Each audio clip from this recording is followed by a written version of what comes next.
চৰকাৰী চাকৰিক স্বচ্ছতাৰে প্ৰদান কৰি অসমৰ জনজীৱনৰ পৰা আমি দুৰ্নীতিৰ যিমান অসুৱা প্ৰভাৱ আছিল এই গোটেইবিলাকক অতৰাবলৈ আজি আমি সক্ষম হৈছোঁ।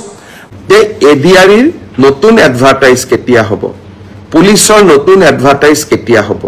মই আশা কৰোঁ অক্টোবৰ মাহত নিযুক্তি পত্ৰ দিয়াৰ পিছতেই আমি নৱেম্বৰ মাহত নিশ্চয় আকৌ চৰকাৰী চাকৰিৰ বিজ্ঞাপন দিবলৈ সক্ষম হ'ম। নৱেম্বৰ মাহত নিশ্চয় আকৌ চৰকাৰী চাকৰিৰ বিজ্ঞাপন দিবলৈ সক্ষম হ'ম।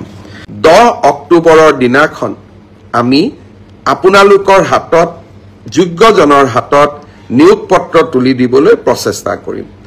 10 অক্টোবৰৰ দিনটোতে আমি post graduate teacher, graduate teacher, LP, ME শিক্ষক আৰু স্বাস্থ্য বিভাগৰ বিভিন্ন পৰীক্ষাত উত্তীৰ্ণ হোৱা আৰু এডিআৰিৰ পৰীক্ষাত উত্তীৰ্ণ হোৱা এই আটাইসকলকে একেলগে খানাপাৰা ফিল্ডলৈ মাতি আনি আমি নিযুক্তি পত্ৰ আগবঢ়াম। মোক কোনোবাই সুধি থাকে পুলিচৰ ৰিজাল্ট কেতিয়া দিব? সকলো ৰিজাল্ট আমি এনেকে দিম যাতে আপোনালোকৰ হাতত আমি 10 অক্টোবৰৰ দিনাখন আমাৰ নিযুক্তি পত্ৰ আমি হাতত তুলি দিব পাৰোঁ। বহুতে মোক সুধিছে যে এডিআৰিৰ নতুন এডভাৰটাইজ কেতিয়া হ'ব, পুলিচৰ নতুন এডভাৰটাইজ কেতিয়া হ'ব?